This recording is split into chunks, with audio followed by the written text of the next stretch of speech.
Sabiduría, capítulo 12.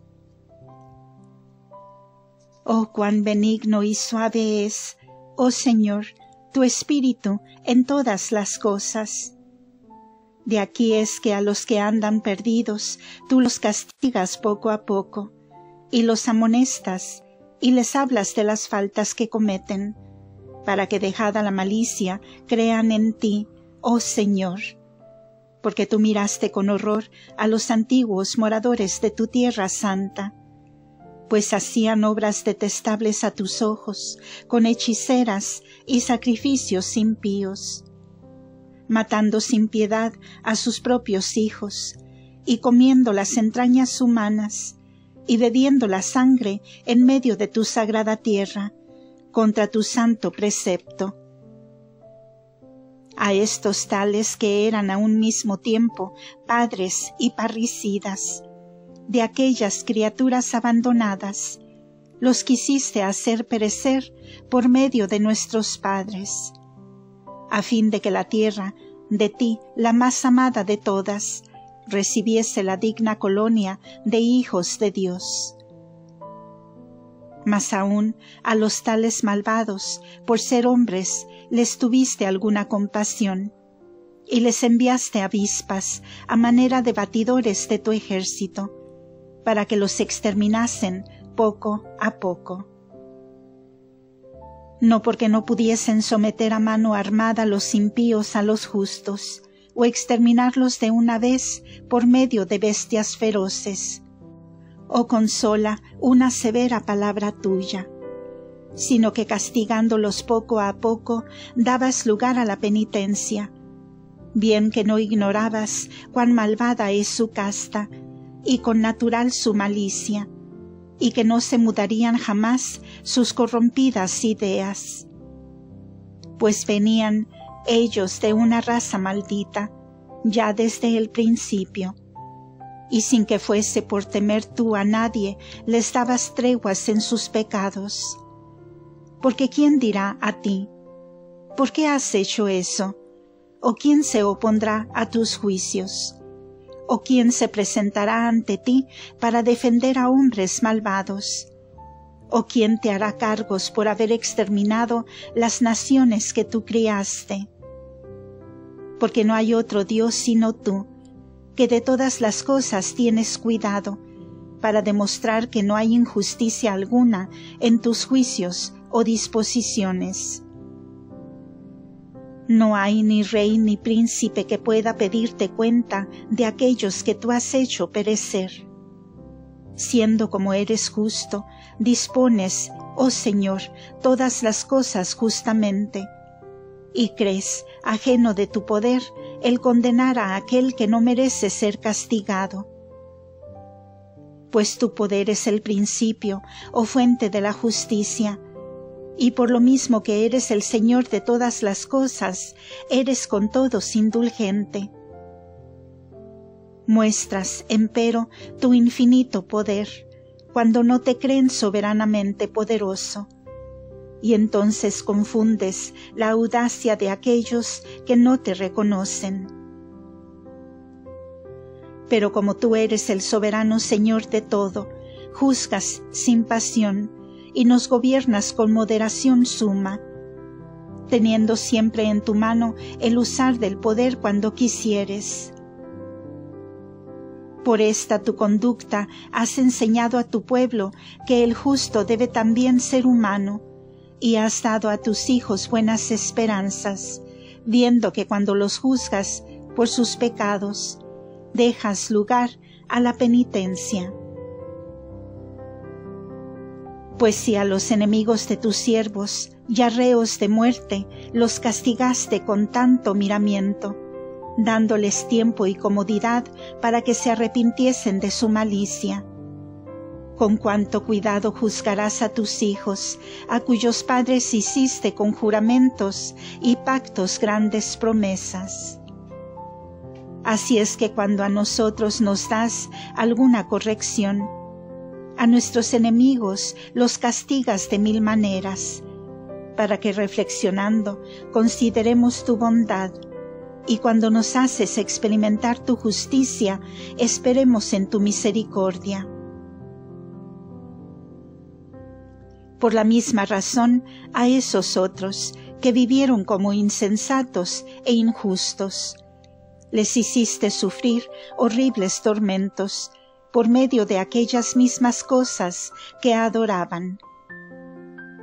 Ello es que anduvieron largo tiempo extraviados por la senda del error, creyendo dioses a las criaturas más viles entre los animales, y viviendo como niños sin ningún juicio.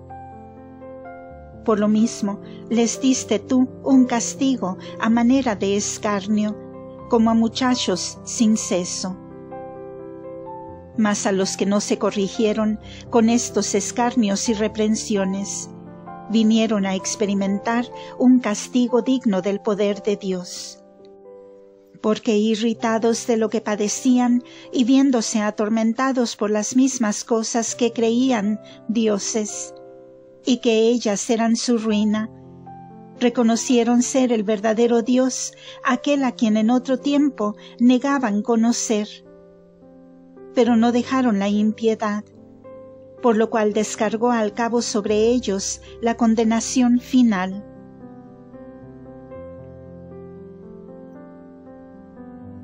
Sabiduría, capítulo 13.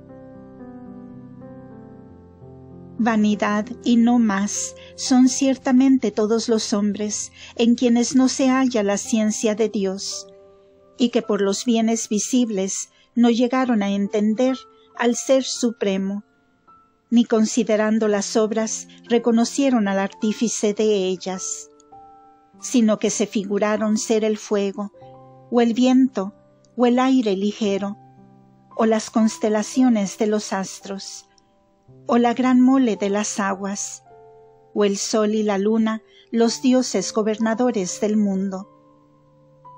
Que si encantados de la belleza de tales cosas las imaginaron dioses, debieran conocer cuánto más hermoso es el dueño de ellas, pues el que crió todas estas cosas es el autor de la hermosura.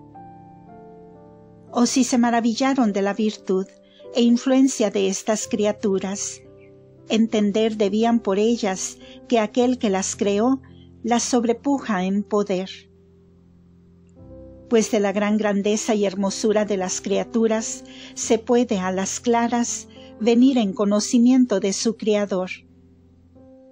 Mas, sin embargo, los tales son menos reprensibles, porque si caen en el error, puede decirse que es buscando a Dios y esforzándose por encontrarlo, por cuanto lo buscan discurriendo sobre sus obras, de las cuales quedan como encantados por la belleza que ven en ellas. Aunque ni tampoco a éstos se les debe perdonar, porque si pudieron llegar por su sabiduría a formar idea o a penetrar las cosas del mundo, ¿cómo no echaron de ver más fácilmente al Señor del mundo?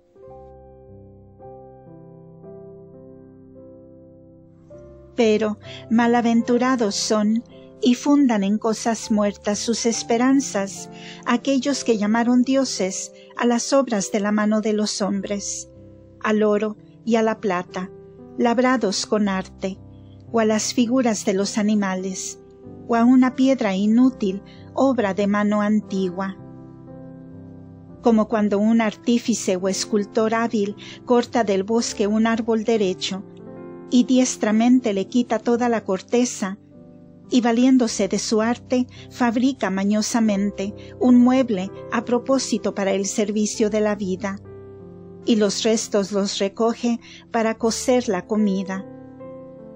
Y a uno de estos restos, que para nada sirve, por estar torcido y lleno de nudos, lo va puliendo a ratos desocupados, y con la pericia de su arte va dándole figura, hasta hacer de él la imagen de un hombre, o darle la semejanza de un animal pintándolo de bermellón, y poniéndole la encarnadura y cubriéndole todos los agujeros y hendiduras que hay en él, y haciendo después para la estatua un nicho conveniente, la coloca en la pared y la afirma con clavos, para que no caiga al suelo, usando con ella de esta precaución, porque sabe que no puede valerse a sí misma, puesto que es una mera imagen, la cual ha menester ayuda para sostenerse. Y sin embargo, ofreciéndole votos, la consulta sobre su hacienda, sobre sus hijos y sobre sus matrimonios. Ni se corre de hablar con ello que carece de vida. Antes bien, suplica por la salud a un inválido, y ruega por la vida a un muerto, e invoca en su ayuda a un estafermo. Y para hacer un viaje se encomienda a quien no puede menearse, y para sus ganancias y labores y el buen éxito de todas las cosas, hace oración al que es inútil para todo.